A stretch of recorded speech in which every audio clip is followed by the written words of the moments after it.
Hi Taurus! This is Chav. Welcome pa sa ating channel. Gamitin ang reading na ito bilang kabayin lamang. Kung naka-resonate kayo, comment down. Kung hindi kayo naka-resonate, ibigay niyo po sa iba kasi general reading po ito. This is for you, Taurus.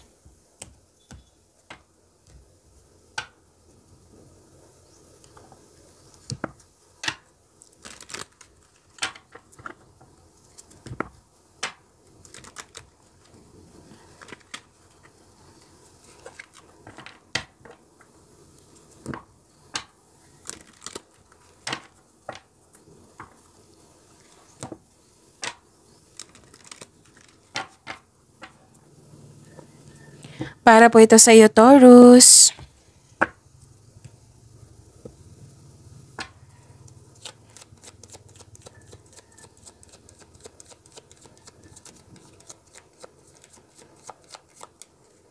Maraming salamat po sa inyong patuloy na suporta at maraming salamat din po sa mga hindi nag-skip ng ads. Sa mga hindi pa nag-subscribe, subscribe na po kayo at click bell notification para malaman nyo na may bago tayong video. Para sa mga gustong magpa-reading, comment po kayo ng personal reading. Again, comment kayo ng personal reading and check my reply sa comment section.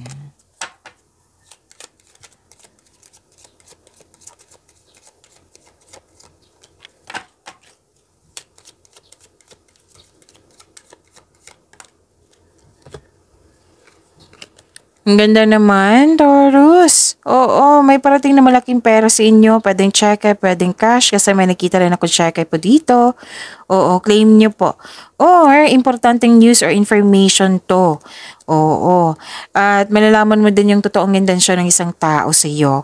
Pwedeng may lakad kayo ngayon, may biyahe, or nakaschedule na. May nakita ko ditong adventure, new journey, or bakasyon. Or pwede din na dalawang card kasi nagsabi dito na bibigyan mo ng aksyon yung matagal mo ng plano. Dalawang card din po nagsabi dito na may paglilipat sa malayong lugar. At nakita ko dito na yung news na iyon na sinabi ko kanina, that is good news. Na nag-clarify siya sa dalawang card na po. Okay, dalawang card na po nagsabi dito na this is good news. Huwag kayong mag-alala, Taurus. And this is change for the better. Maaari na makatanggap kayo ng na may buntis, na may ikakasal, kasal.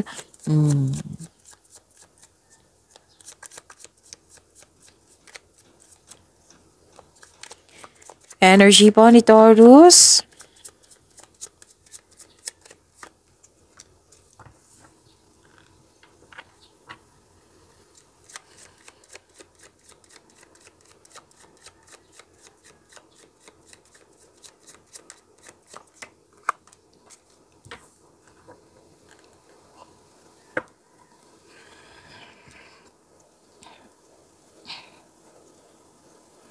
Kung may narinig kayo or may nakita kayong repeating message, meaning to say, pinupush ng cards nyo yan.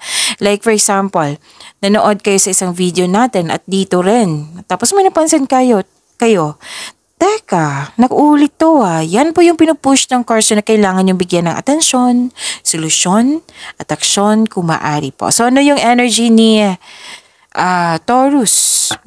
You're building stability, conserving resources po ito.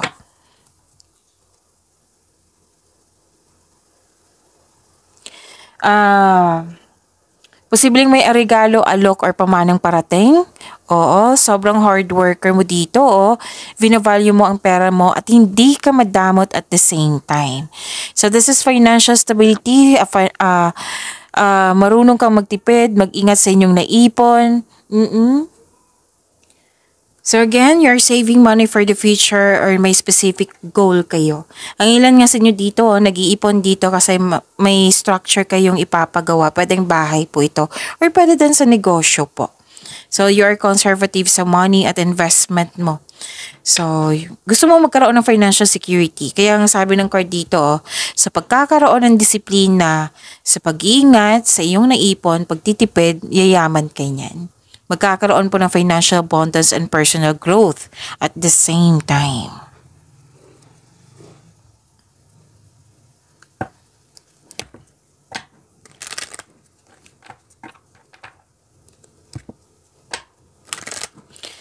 Nagmuni-muni kayo ngayon, nag-iisip ng mga plano pangarap sa buhay, nag-iisip ka ng mga desires mo sa buhay. At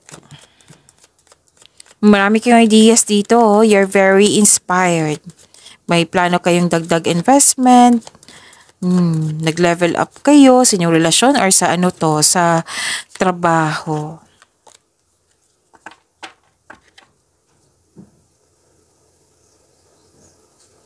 Smile, you will soon experience a wonderful journey of inner discovery. So, ito yung sinabi ko kanina dito na may new journey. Nag-clarify po siya.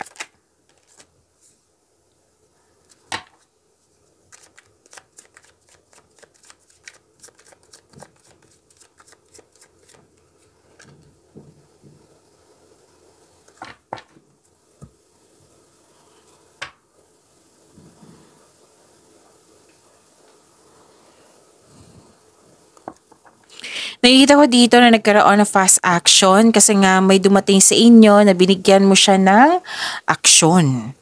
It might be regarding to sa passion mo, nakaline sa passion mo, kaya alam na alam mo yung gagawin mo.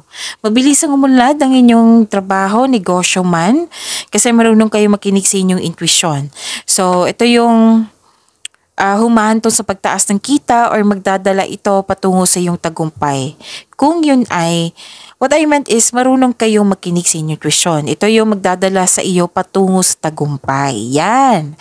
So, ang ilan sa inyo dito na may bagong project, oo, na nagbibigay ng excitement sa iyo, magpapasigla sa iyo. And this is also a go signal.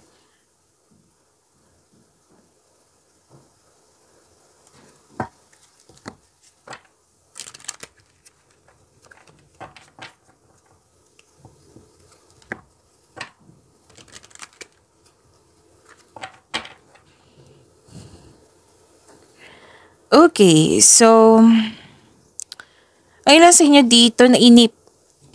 Kasi you want more, you want mag-level up, gusto nyo na now. Sabi ng card dito, have faith, patuloy mo lang yung pagsisikap mo, pagsisipag sa trabaho, dahil tsak naman ma-achieve mo yung gusto mong posisyon or kasaganaan sa buhay. So, kailangan lang po na maging stay patient kayo, stay positive, and be grateful. Kasi malapit mo nang maabot yung goal mo sa buhay. You're very close to see the tangible results in yung effort. So, huwag kayo mag-give up. Parating na po ang resulta sa inyong sipag at syaga. Malapit na po kayo mag-harvest.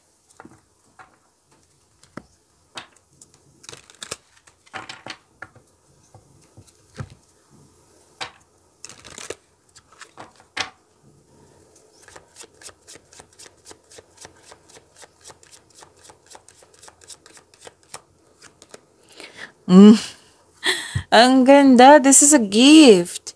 You will discover new talents that will lead to new opportunities. Use opportunities that arise. Okay. Di ba may sinabi ako sa dalawang card dito na may passion, na binigyan mo siya ng agarang action. That passion is a gift from the universe na pwedeng hobbies mo, pwedeng talent mo, na nagagamit mo pandagdag income, dagdag sweldo, dagdag, So, magagamit mo ito.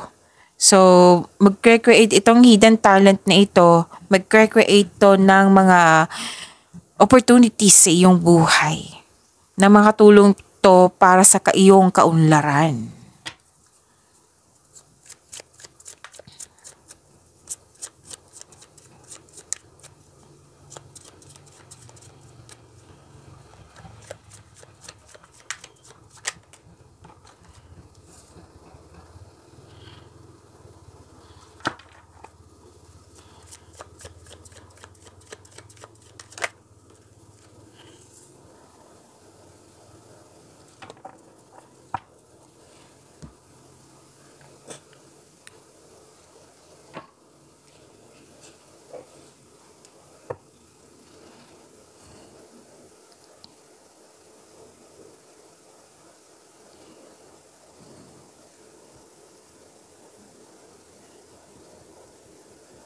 Okay, sa love life, self-love partnership niyo po.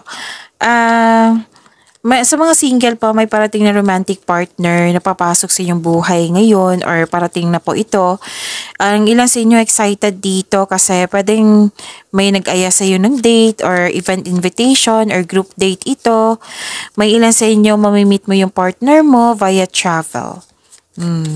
So, sa mga may relasyon sa buhay mag-asawa, pwedeng may date kayo ngayon or travel po. Pwedeng makaka-receive din kayo ng message ngayon.